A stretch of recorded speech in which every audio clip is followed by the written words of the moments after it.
It's hard. It's like a risk. All right, we're recording and we're live. Yay! Friday Night Feels. We're here again, folks. Welcome to Friday Night Feels. I am licensed mental health counselor Patrick and certified life coach Patrick Monette. And Friday Night Feels is a show that focuses on a variety of wellness related issues such as mental health, health concerns, stress management, parent issues, relationship struggles, healing, and much more. The focus of the show is to create a connection and to be able to talk about issues that affect all of us and how to be the healthiest versions of ourselves that we can be. Each show, I invite a guest co-host to join me and share their experiences in wellness and healing and wellness. And this week, I'm excited to have Leanne Pelke join us. So welcome, Leanne, to Friday Night Feels. Thank you. It's so awesome to be here. Yeah, I'm so excited. Okay, so Leanne Pelke is a new mom, so congratulations. Thank you. And founder of her own business, Moonlight Dream Sleep Coaching. For the first few months of her daughter's life, Leanne and her family really struggled with sleep.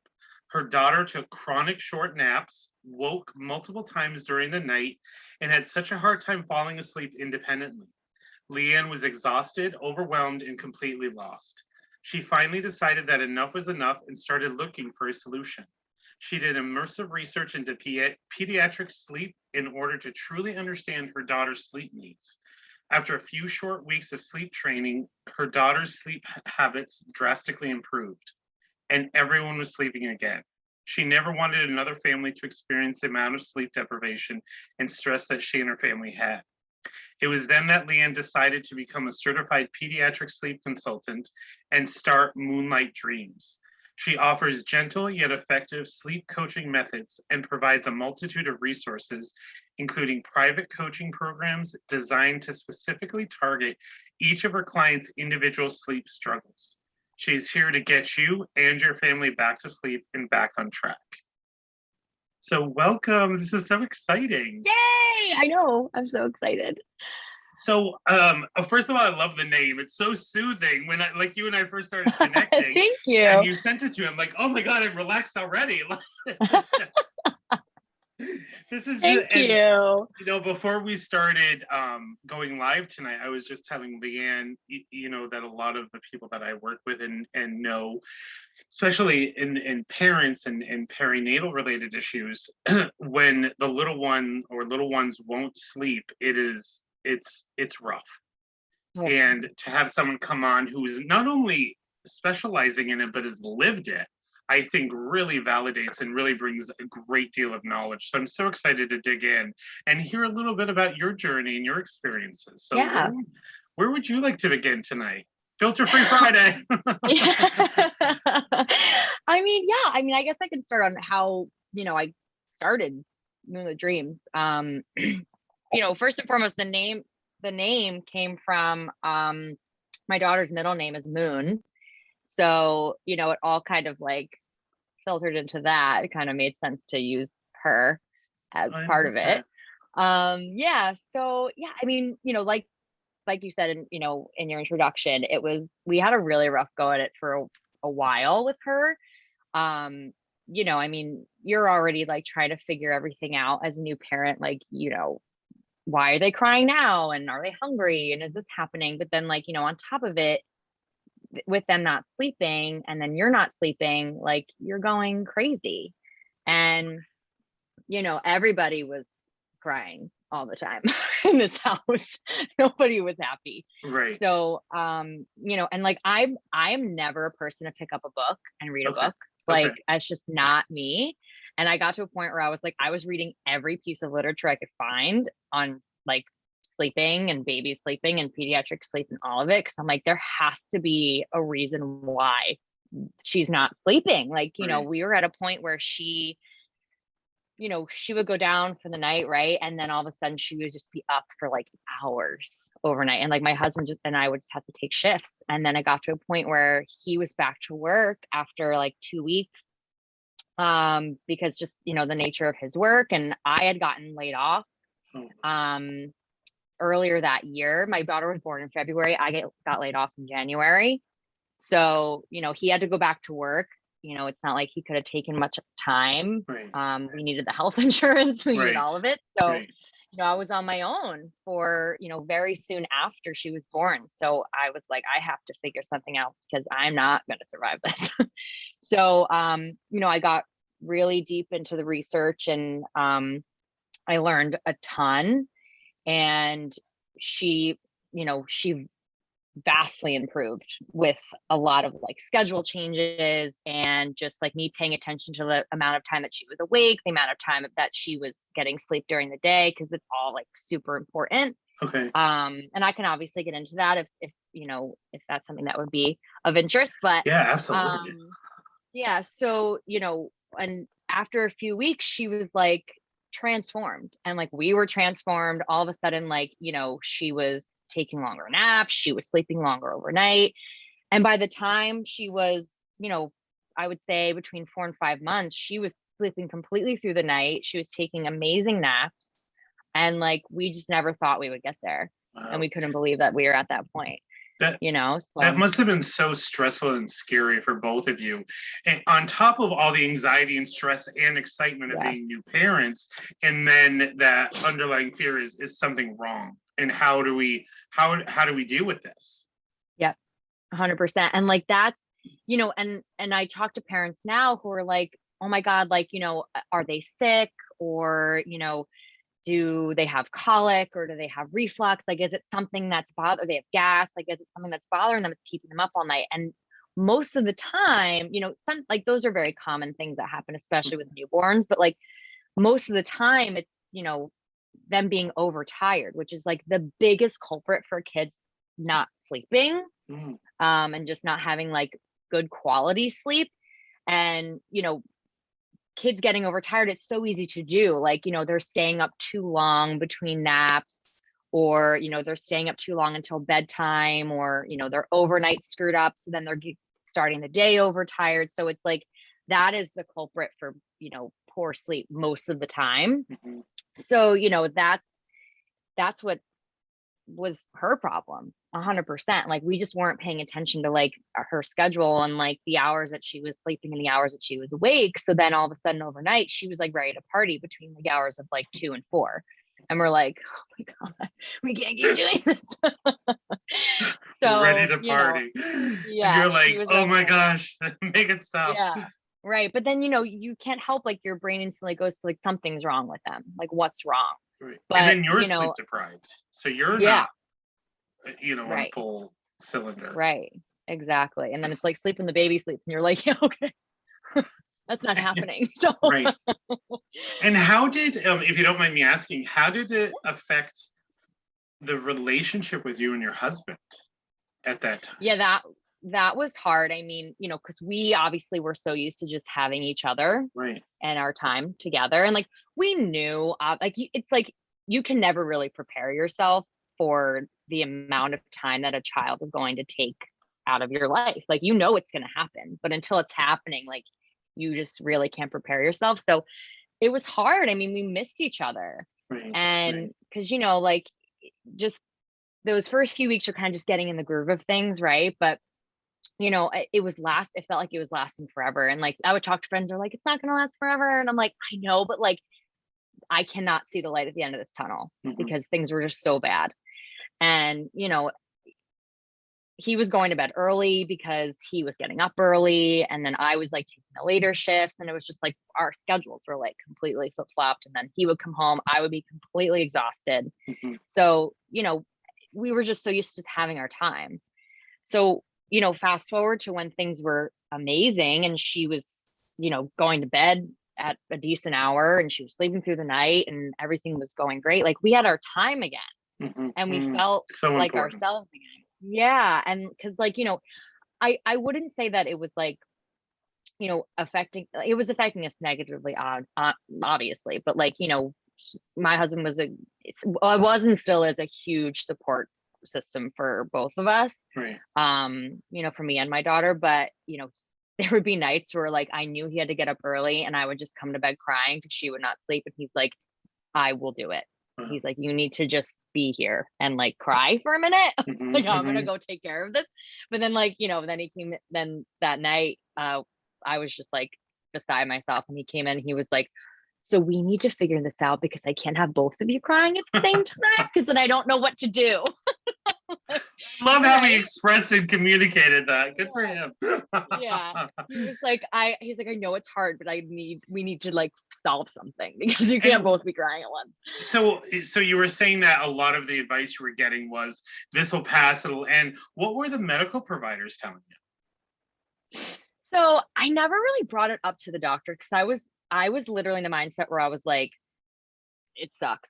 It's gonna suck until it doesn't suck, you know, because like the common like things that you hear right when you're a new parent is like, oh, once they hit like 3 months, that's usually when they start sleeping through the night because like they hit like the magic numbers like between 12 and 15 pounds, and they don't need as much to, you know, they don't need as much, you know, breast milk or formula overnight because they're getting, you know, they're drinking more during the day and whatever, which like is true most of the time or some of the time. But then, you know, there's so many other factors that like come into play where like, then like, you know, a lot of parents hit the 4-month sleep regression and then they're like, wait, things are really good. And all of a sudden they're not.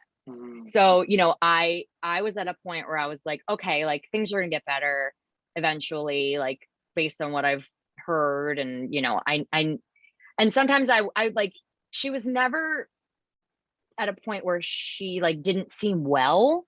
But I was like, there's something wrong here where like we're missing something. And there's a reason why she's not sleeping. And then we also got to a point where she was very reliant on her pacifier, which is another very common issue with, you know, with kids in sleep. Like, you know, they could be a great sleeper with their pacifier, but then if they get to a point now where their pacifier is like popping out of their mouth and then they're going to wake up because they need it. And then all of a sudden parents are like, oh my God, they were sleeping so well overnight. And now they're waking up like every hour on the hour because their pacifier's falling out of their mouth. That happened with her.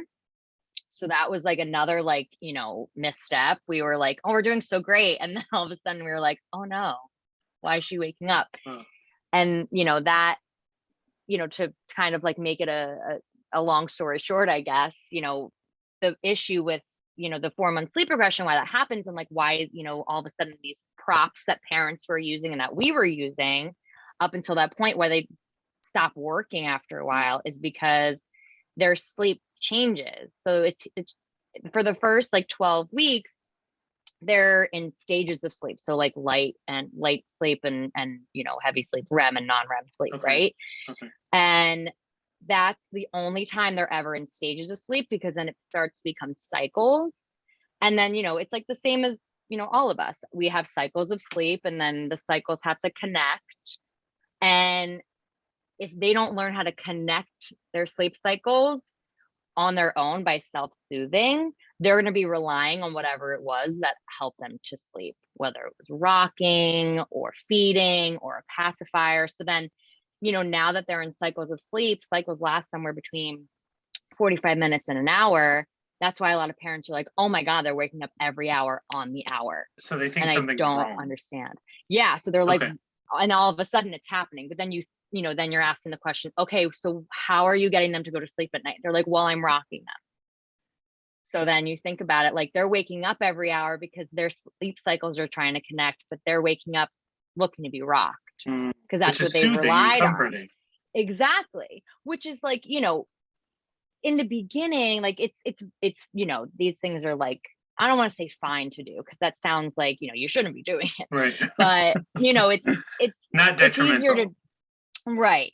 But then it gets to a point where, you know, you want to start prepping, you know, that's like a bad word to use too, but you want to start getting your child used to settling independently. And there are very easy and gentle ways to do that from the beginning to start building a very solid sleep foundation and to start building their skill set. Because sleep is a skill set at the end of the day, you know, and they're only going to learn how to sleep by the way that you're teaching them. Right. So that's what we were making the mistake doing was, you know, giving her a ton of props. Then all of a sudden she was like waking every hour and we're like, what is going on? Right. Yeah. Well, it's interesting you mentioned that because a lot of things that I see with in the research with adults, adolescents, and teenagers, especially with the increase of technology and cell phones, Oh is yeah. how disruptive that can be to the sleep cycle. So it makes perfect sense that a little one would have their own cycle, and especially I've seen a lot of articles about teenagers, and I'm sure a lot of adults do it too, is like sleeping with the cell phone under the pillow. So that way, every notification they're getting woken up to, like, oh my gosh, I got to answer, and they're like depressed, anxious, irritable, and then they can't function. Yep. So Yeah, that's like one of the big things I always say to parents too, like, because you think about it, I did it. I was definitely like, a culprit of it, like where you're up with the baby and you're sitting there scrolling, or you just finished feeding the baby at 3 a.m, you go to bed, you're scrolling, the baby's sleeping, but you're scrolling. Now you can't fall asleep right, because the blue light's been stimulating you, and like everybody's a hot mess. And then like next thing you know, the baby's up again to eat, and you're like, oh my God, I've been up for hours. What have I done? So yeah, that's always like one of my main things is like keep the devices out, keep them right. out in the bedroom. And so, I was thinking when you were talking about that is, you know, what I've noticed about children and babies is they're so sensitive. I mean, they're just little smart, so they can probably pick up on mom and dad's anxiety, I would Yeah. imagine, and probably, oh, Hmm. am I doing something wrong? Oh, the mom and dad are upset. So it must Hmm. be really hard to, like, you're sleep deprived, you are worried, but how do you kind of like filter that so the child isn't picking up on Right, for sure. And like that, that even holds true to like, because I work with families of toddlers as well, and like all the way up to school age kids. it? But Oh like, wow. when you talk about like, sleep training and sleep coaching with toddlers, and you know, that is all going to be like, boundary setting and consequences and rewards. Like that's a lot of what, toddler sleep coaching is. Okay. But it's like the biggest thing is like calm breeds calm. So like if you are staying calm in the process, they're going to sort of reciprocate your energy. Because if they're crying and you're crying and everybody's crying and everybody's upset and everybody's yelling, not going to help. Right. You Correct. have to like stay dedicated to the method that you're using, but be very calm, which it's hard because like, some of the time with toddlers is like, parents are reinserting themselves back into the room for an extended period of time where they're like kind of like inching themselves further out the door over the course of like a few nights. Mhm. But excuse me. So like it's hard because like toddlers, they have a voice and opinions, and they can say, no, mommy, don't leave. No, mommy, Yes, I they want this, do. Yes, they you do. know? So it's hard because then you're sitting there and you're like, I have to stay committed to what I'm doing. They also have to know that I'm here for them, emotionally, but like, I'm not going to hold you. I'm not going to lay with you. You're not going to come into bed with me. Like, I'm here to comfort you, Mhm. but that's it. That's the extent of it. So it's hard. And like, It must be. And then you're just tired and you're in pain. Like you're yeah, worried all the time. yeah, yeah. And like, that's why, obviously like a lot of the time, with when I'm talking with parents who have toddlers, like, I can offer them advice and like I can, tell them like kind of like here's sort of what you can try. But a lot of the time it's, they almost need more support than just like, here's what you can do. Mhm. That's why like, the sleep coaching, I offer 3 weeks of sleep coaching where like I am with them every step of the way. Mhm. Like, they can just message me and say, hey, I don't like help me. Like I'm trying to do this nap and they're falling apart and I'm falling Mhm. apart. And what do I do? You know?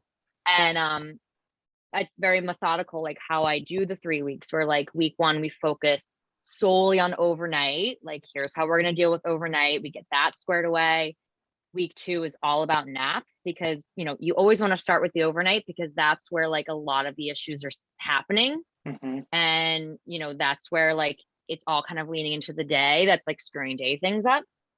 So like we focus on the overnight, we get it going, focus on naps the second week, and then by the third week everybody's rocking it and I'm kind of just there like if you hit a speed bump, Wow. you know It's amazing. so like because it's hard, like, you tell them like, here's what you can do, and it's easy to tell somebody, and it's easy to like, it's easier said than done is Right, really what it right, is. And then they're all of a sudden they're in it and they're like, oh my God, I can't do this by myself. I need help, right. you know? Especially if someone's like a single parent or the other parent's not there, or one's Oh, for sleeping or sure. one's working and over the night shift. Like Yeah. you're trying to really survive. And also, if you're adopting, or if it's a foster care, or if it's been a birth, like everything physiologically that comes with that.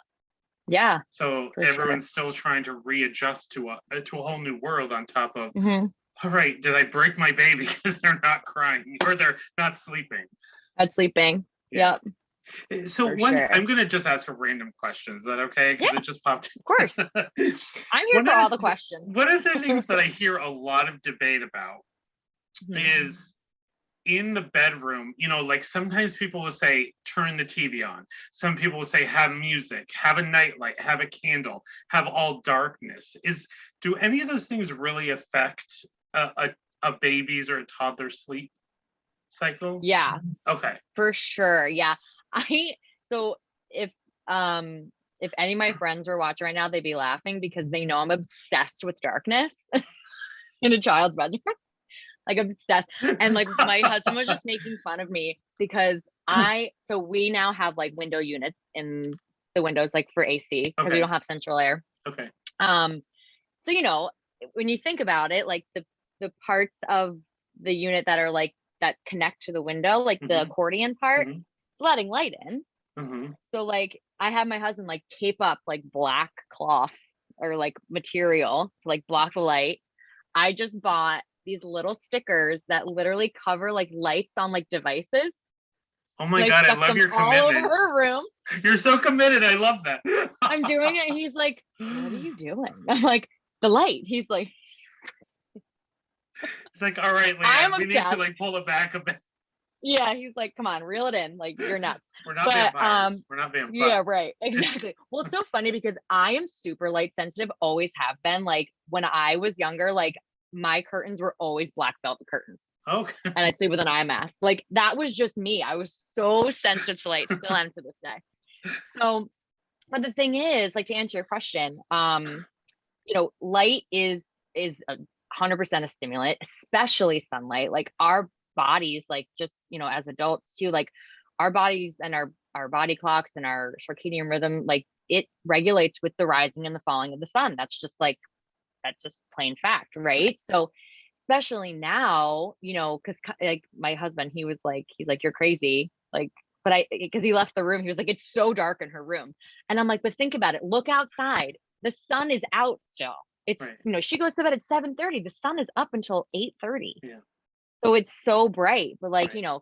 keeping it dark signifies like it's time for sleep. Okay. So and like a lot of the time parents are like, oh my God, my kid's waking up at 6 in the morning. I don't understand why. I'm like, well, how are you blocking the sunlight? They're like, oh, well, I just have curtains. I'm like, maybe you should try blackout blinds. Yeah. Or, I'm a huge advocate for like blackout vinyl on windows.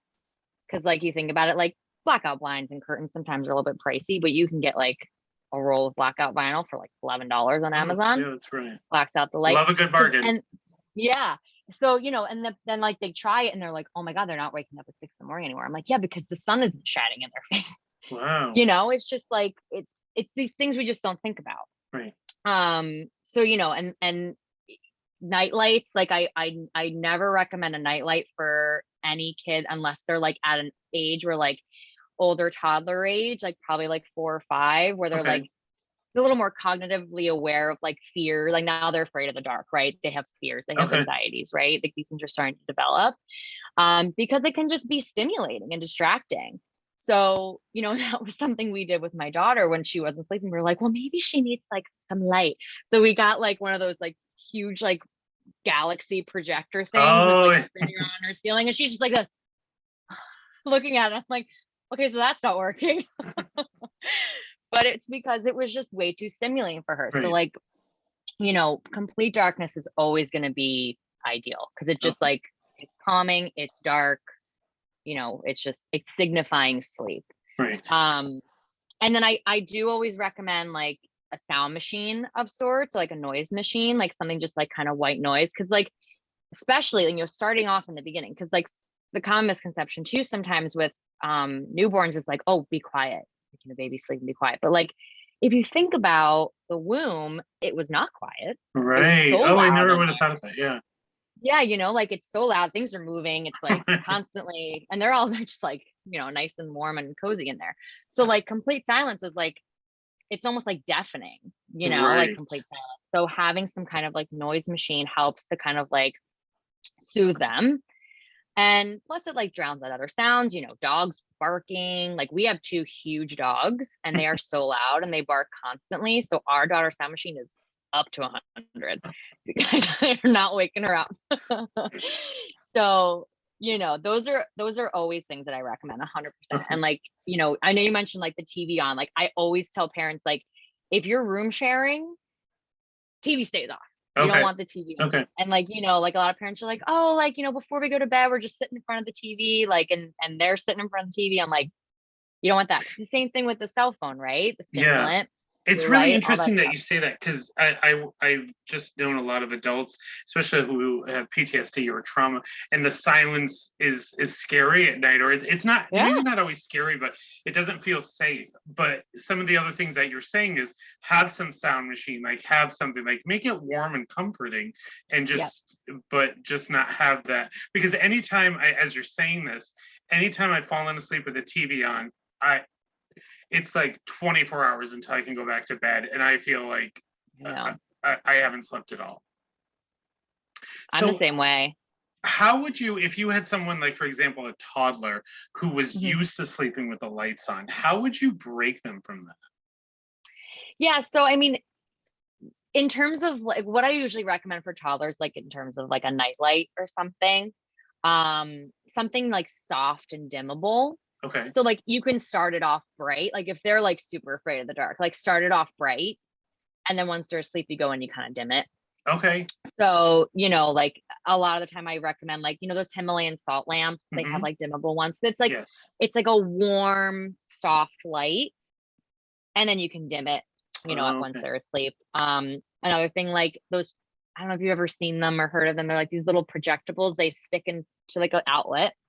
And it's usually like a character. It's like a small little like Okay. circular thing, and then it has a tiny little projector on it, and it projects the character on the wall or something. Oh, okay. Those are like soft and light, but like bright enough where they can kind of like see, you Okay. know, especially like if kids are potty training, they get up and go to the bathroom, you know, obviously you don't want them tripping on Right. themselves.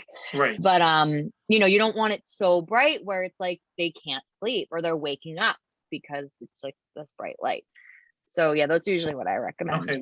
Yeah, and I Hmm. would also imagine, some people have houses where, I'm thinking like Alexa or something where it's connected where you can dim it from the other room or something like Yeah. that. So being able to kind of like wean them off of, okay, so we're going to do this, and then as you're saying, like just sort of decrease the intensity over time.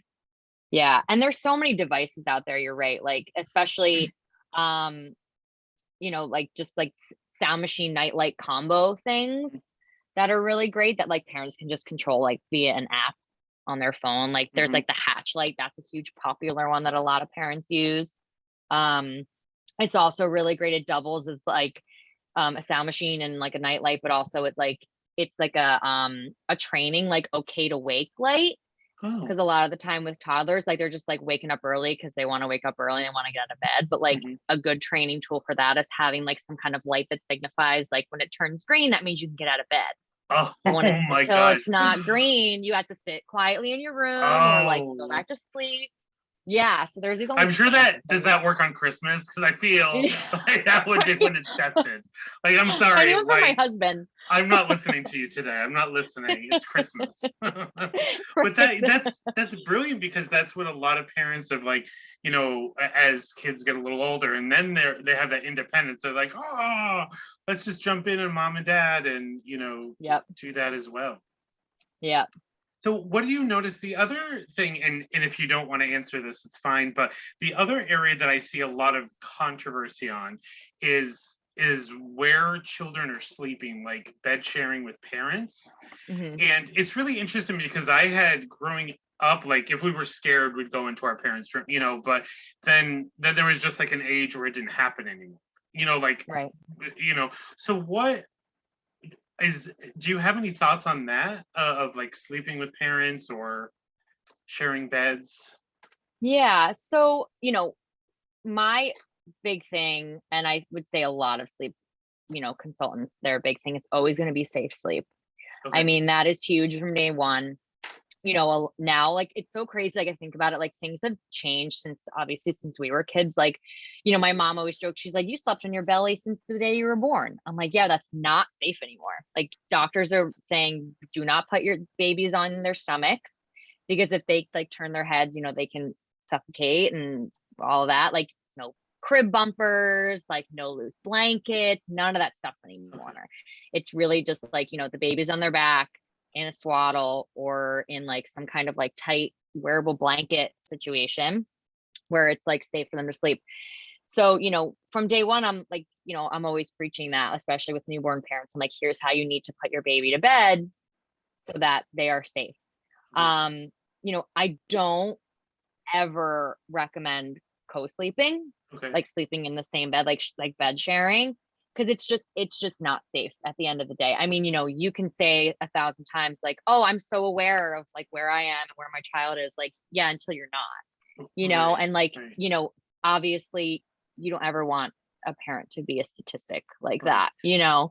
um and like, there are parents that are, they have toddlers and they're like bed sharing with their toddler and they're like, I need to get this kid out of my bed. What do I Right. do? Right. And it's And also affecting the then, marriage or the relationship yeah, too, oh yeah, for big sure. time. They're like, Because they're not getting yeah, they're any like, intimacy or like even, oh, no, hey, how are you? I remember or you. sleep. Yes, yes. Oh my God, you look like someone I used to know. I don't know. Like, when I can blink again, you look familiar. I think that's Right. another Oh issue my too gosh. that I see is, the toddlers waking up at 3 in the morning, and you know, toddlers are strong and they'll just like knee you or like cry. And so parents are so exhausted, they're like, okay, another night. And Screw it. then, you know, Yep. Exactly. And like, that's, the thing with toddlers is, and you know, it's easier in a way for me to like offer solution versus like, what kids who can't speak. It's, you have to do a little bit more digging, a little more research into like their life and like their habits that they have. But with toddlers, 99% of the time, it's like, okay, we're setting a boundary now. There's going to be consequences if they break the boundary. There's going to be rewards if they follow the rules. And right, that's kind of like anything when you're raising a kid, like, here's the rules. If you break them, there's a consequence, whatever it is. So it's kind of like working with the parents and like, okay, what's worked for you in the past in terms of consequence? Like, are you taking something from them? Are you not going to do something mhm, because, you know, a lot of the time, like, I offer, like reward charts, like sticker okay, charts. Like, that's a big thing with kids where they're like, oh yeah, I'm going to earn stickers every day. And I get a prize, or, right, I get to go to the park or whatever. Right. Um, One that's really fun that I always recommend is like, I call them big kid bucks. It's like Monopoly money. okay, And they literally just print out like a sheet of them. And then you can say, okay, you get $1 for every night that you stay in bed and you don't come to mom and dad's bed. Or you start with $5 and anytime you get out of your bed, I'm taking $1. okay. So then, like, then they're like, they're losing something, but at the same Hmm. time, like, if They they can don't also get out of earn bed, something. they're also earning something. Right. Okay, So, it just depends on the kid and like what works for them in terms of like a consequence and a reward, like what they're going to be right, most responsive to. Like, I had a mom who I was talking to, she had two daughters. Both of them wanted to sleep with them all the time. She's like, I am pregnant again and I need to not have these kids in my bed anymore. right, She's like, can't be doing this. So one of them was super responsive with like the rewards chart. She loved it. She loved putting all her stickers up and she loved getting the reward at the end of the week. The other one could care less. She's like, okay. I don't care about I the was stickers. I wondering, want like, to be with about those you. kids. Yeah, Yeah. So I said, listen, I think she'd benefit more from like, having something given to her and then taken away, like the reward dollar. So it's like, okay, here you go. Here's your $5. Every time you get out of bed, I'm taking $1. okay, That means you can't buy the shirt you want or the toy or, a lot of the time I say like, use the money for them to buy time doing something like, mm, playing video games or like at the park or whatever. So, it's just figuring out what's going to work for that particular kid Right. in terms of, reward and consequence, and then just kind of going from there. And it must be part of your job to also make sure, if there are two parents, that both parents are on the same page, because that's where you see, like, one parent who, oh, do I have to be the bad cop again? And then the other parent's the more passive parent, because they, for whatever reason, they struggle with saying no, or they don't want to say no, or the little kid is just so adorable. They know how to manipulate, be like, oh, break them down, and then they're exhausted. But so is that ever an issue that you see, where you're coaching the parents to really get on the same page? Yeah, like, and that's actually one of the questions that because any parent who's going to work with me, I have them fill out a questionnaire, so I can just get like kind of a deep dive initially into like a lot of things. That's always one of the questions, is like, one, what is your parenting style? Like, what's, like, what are you sort of like doing with your child now that's working, so I can like stay true to that in this program, in your personalized program. But also, like, is everybody on board with getting, restoring sleep back into your home? Because if not everybody's on board, then, we're going to run into some issues. And like, this one mom that had the two daughters, her husband was like, oh, so what? They're not going to want to sleep with us forever. And she's like, yeah, but I am pregnant and I don't want to share my bed anymore. Right. I need to be comfortable. I'm already not comfortable. So yeah, I mean, yeah, like, it's kind of like coaching the parents too. Like, listen, if you want this to work, everybody has to be on board here.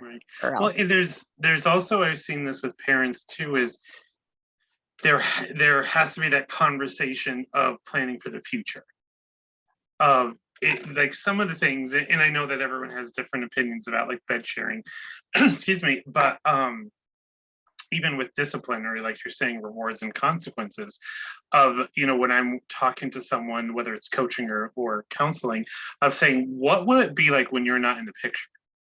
Mm-hmm.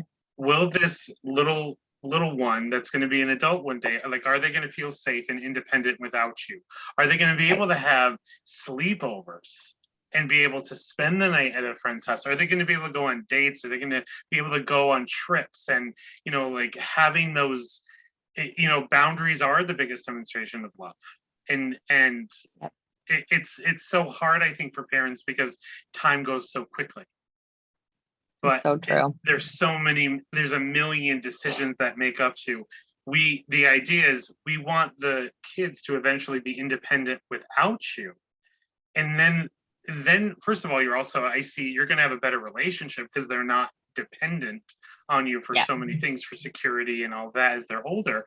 But also, you've taught them how to believe in themselves, but also how to come to you when they need help. Yeah, for sure. Absolutely. And like, I think about that too. Like, I think about myself, like, as an adult, and the kind of sleeper and person that I am. I feel very close to both my parents, that I can go to them for anything. And I think I could speak for my sister as well, like, in the same regard. But like, I think about our sleeping habits when we were kids. My mom's like, I rocked both of you to sleep until you were like toddlers. And, I think about it now, like, I need so much to sleep. Like, on my husband, I'm like, can you just cuddle me? Like, I just can't sleep. And he's like, I don't want to. I'm like, no, please. So, like, I think about myself now. I'm like, yeah, I was a little bit spoiled, I think. Yeah. And my sister, oh, that's like, so interesting. She was, oh my God, she was the worst. Like, my parents, like, will talk about all the time, like, because that when I told them I was going to start doing this, and they were like, oh, we could have used someone like you, like with your sister. They tried like Ferber method, which is like the check-in method. Like, you let them cry for X amount of time. Oh, yeah. It's like, it's rough. And like, I do not do that, because one, it's hard to hear your kid cry that much. And two, you have to stay so extremely committed for it to even work. Right. And like, most of the time, parents are just like, I can't even do this anymore. Yeah. I can't hear them cry. Yeah. It's a lot.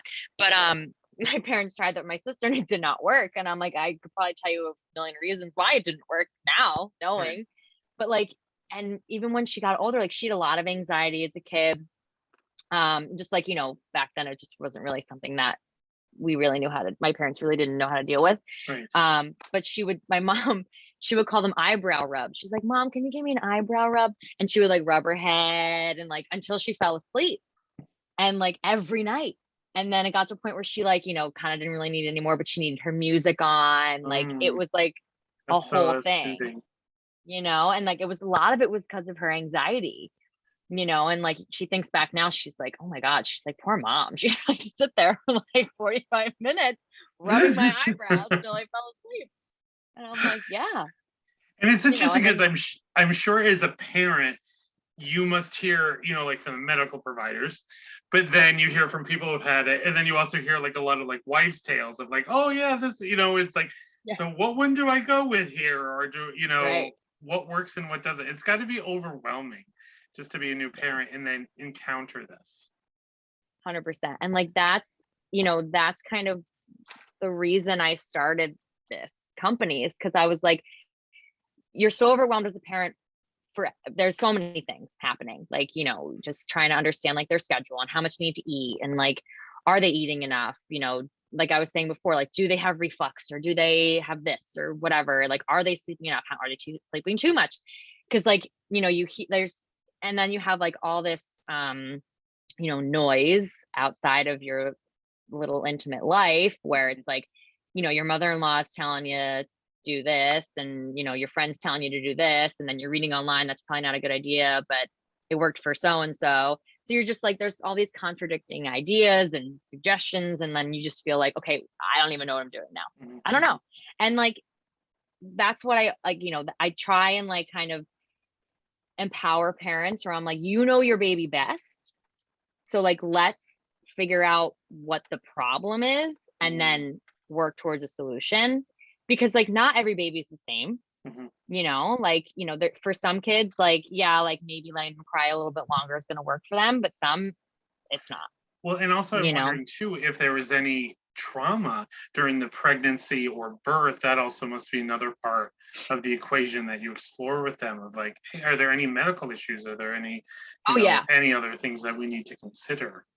Oh yeah, for sure. That's definitely on the questionnaire too, like medical conditions for older kids, like allergies or like anything like that, like understanding like what they're eating, like because that's a big part of it too, especially younger kids. Like are they getting enough formula or breast milk during the daytime hours, because it's just going to lead into overnight. And that's why a lot of parents are like, my kid's still waking overnight, why is this happening? I'm like, well, how much are they getting during the day? Kind of swooping things around to the daytime helps with that.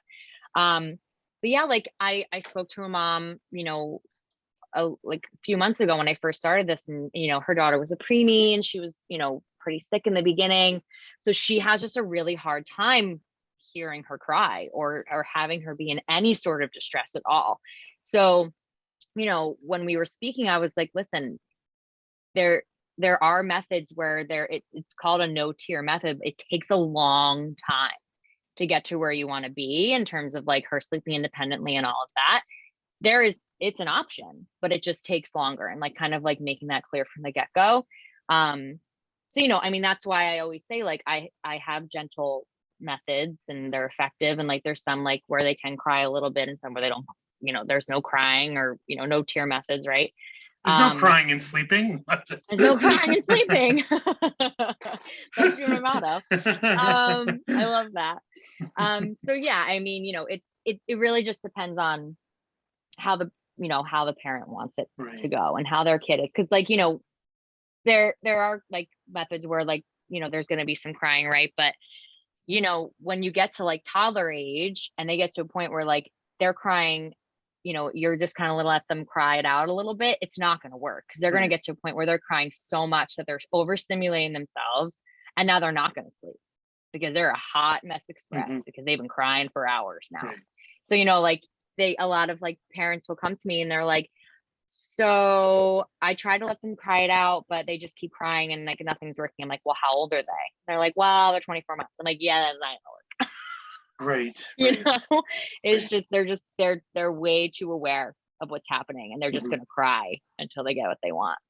So yeah, so it's, and like these are things I didn't know, obviously, until I did my training and I started doing a lot of research on it. I'm like, wow, yeah, like because I always thought like cry it out was the only method Right. ever. Yep. And it's not, and you don't have to use that method if you don't want So to. I was going to ask you, what was your training like? That must have been so fascinating. Yeah, so I'm actually still kind of like in it. Like Okay. I'm working with this woman who is also a sleep coach, and she runs her own business. She's incredible. Um but she has like a sleep school, she calls it. Um and she's also helped me like build my business too and make it a profitable, like, functioning business, because I obviously came into this like, one, not knowing anything about running a business. Before this, I had two full-time jobs since college. So I was like, I don't know how to run a business. Right. So she's helping me with that whole process, and is also bringing me like, through the training too. So, it's been quite a humbling experience, I will say, because I'm not doing all of this while also being a full-time stay-at-home mom. So I, I'm I like can't doing even most of my work imagine. during nap time. Right. Right. And so, So how does, if someone wanted to get a hold of you, how would that work? And what does your business plan look like? Is it just you, or are there other coaches involved?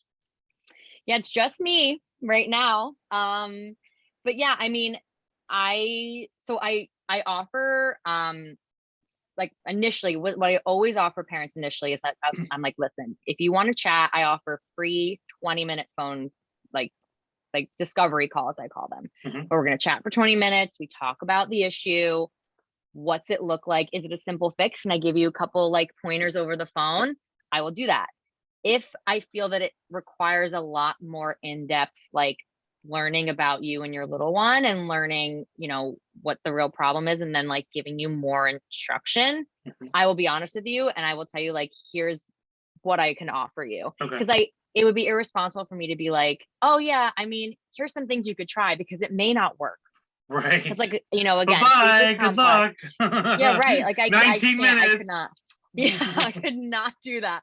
And as much as I wish I could, right? Like I want, like, I want to help people, but I also don't want to like, put them on the wrong path, and then they're Right. like completely screwed and they're worse off than they were when they talked to me originally. Right. So, I just, so that's initially what I tell people is like, let's chat and see where we can be.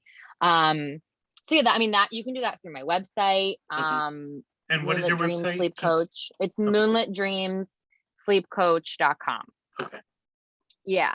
So you can, go through my website and go to the contact us page, and you can just put your information in right there, and then it'll take you to, scheduling a call, or, um, you could also, I have a private Facebook group. It's called Love You to the Moon and Back to Bed Oh, I on love Facebook. that. Yeah. Yeah. So, it's Back to I back. one of my girlfriends came up with that when I was thinking about names for the business. She's like, "What about Love You to the Moon and Back to Bed?" I'm like, first of all, it's hilarious. Like, Yes. second of all, it's a little long for like a company name, but I was like, Right. that's like my Facebook page. That's Yeah. great. Or my group. Yeah. So I always tell parents, like, join the Facebook group. It's free. It's a private page. You can ask questions in there. It's like, it's a very safe space for parents to just, and caretakers to kind of just like vent, or they have questions about, their little one's sleep. I'm always in there answering stuff. I go live, usually every Monday, Okay. Moonlit Mondays at 1 Eastern time. And I'll talk about a different sleep topic. And then I'll do like a little Q&A at the end too, like pre-submitted questions, people that are on there live with me. So, anybody who joins the group, I always message them and I say, hey, like, thanks for joining, what's going on, anything that we can talk about. And then from there, like, kind of give me like, some parents give me like a whole list of stuff. They're like, here's what's happening. Then we're Hmm. just like, here's some things that I'm struggling with. And I'm like, okay, great. Why don't we jump on the phone and chat? Right. Right. So, there's lots of ways to get in touch with me. If you can't, if you haven't gone on the website, like, through Facebook or whatever. Mhm. So, I never want people to feel like, I don't know if I should reach out. Like, just reach out. I'm here for you. I don't, I, that, Yeah, and that's what I see that when parents are so overwhelmed. They're like, I don't want to bother someone, but it's like, this is yeah, what you're here for. yeah. And also, like, it's hard to kind of like let go as a parent too, where you're like, you feel like you know what you're doing and you're like, I'm just going to figure out by myself. I'm very much that kind of person. I'm like, I'm just going to figure out by myself. I don't need anybody's help, Right. but like sometimes you just have to like, swallow your pride and ask for help because like you can't do it all. Right. And your child is not, you need you to be half empty. You have to ask for help. And like I learned that, pretty quickly. Obviously like my husband, like having him for help, but like I just didn't want anybody else like inserted into our lives because I felt like such a hot mess express. I'm like, no one needs to see me like this. But then I got it's to the also point where I was like, shameful, I need right? Because help. you feel Yeah. like you're doing something wrong and you don't want to like, am I failing at parenting? 100%. That So like powerless. I'm telling all you parents, it's okay. If you need help, I'm here for you. Yes. And you don't have to tell anybody you're calling me. Yeah. That's awesome. Yeah. Well, I think that whole, when we're talking about anything like this, that I should know this. I hear that a lot. Like I should have known this, right? It's like, Right. where? Like, I mean, How? Like you said, your own parent, like parents, like the things they did, it worked, but then there are consequences. Just like, it's not judgment. It's just how do we grow and develop? Like my mind's still blown with, well, I'm now imagining you with the little stickers putting on the lights just to make sure no light is coming in. I love it. I'm so crazy. But no, but it makes sense. It really does. And I've just heard that more and more over the last few years, that the more darkness, the better you sleep. And I've even noticed where not even having, I saw some, people post different things, and someone had said, don't even bring your cell phone into the bedroom. And so I tried doing that. And I have to say my sleep totally changed, where I woke up totally different, feeling more rejuvenated and not drained. And I think, we go into that, like you're saying, you're scrolling and you think it's mindless, but you're really getting hit constantly with the lights or whatever. And not just lights, but like stimulation. Video. Like, I mean, I had to get rid of the TikTok because it was just like, there's an hour of my life that TikTok just ate up, but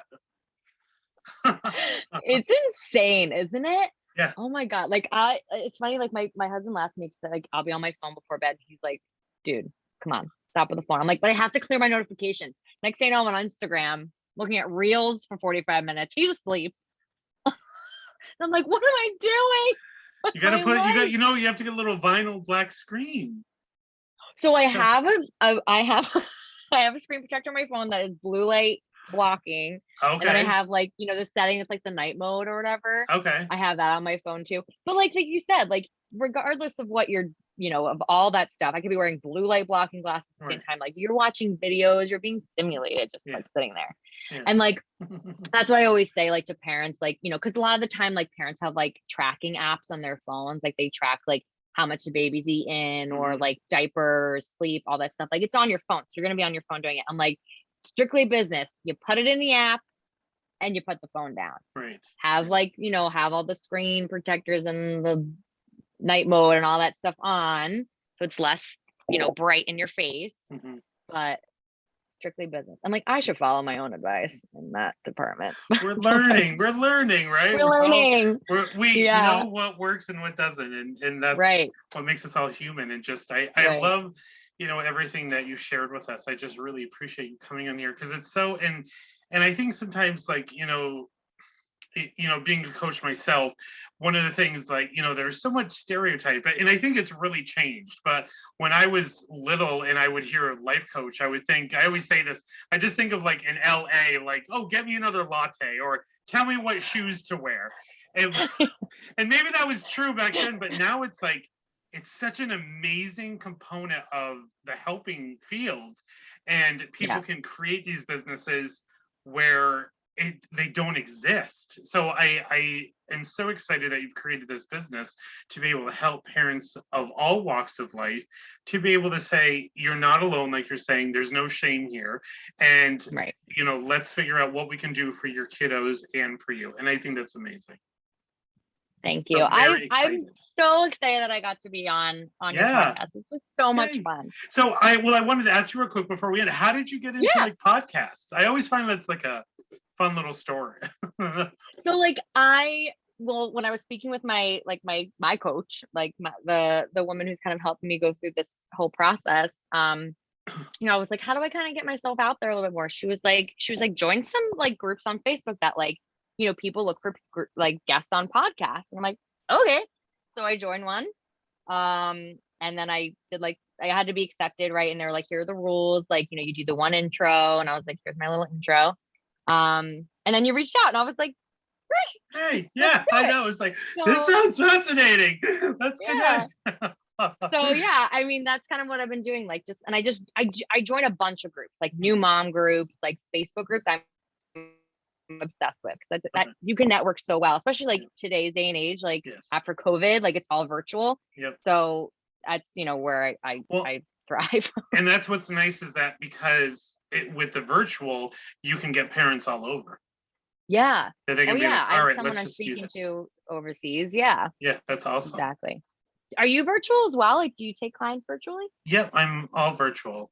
Oh, cool. It's so funny. Like, I mean, and some people that it's like, but it opens doors and, I miss, but it's so nice. Like I do consultation and I have international consultees and coaching and stuff. So it does open so many amazing doors. And I also find, I live in northern New York where especially we don't have a lot of public transportation, and especially with the winter, and being able to offer telehealth or telesessions, whatever you want to call them, for parents who their kids are sick, but now they can still get support, or they don't have to worry about childcare, or the car's not working, or it's below zero. Yeah. They can still be safe at home and still get the support. So I think it's opened so many amazing doors. Yeah. Oh, for sure. I just started doing virtual therapy myself. And I was like, this is so great because like I don't need to like, who's watching the baby or like, whatever. Like I'm just doing it at a time that works for me and I'm sitting right here and doing love it.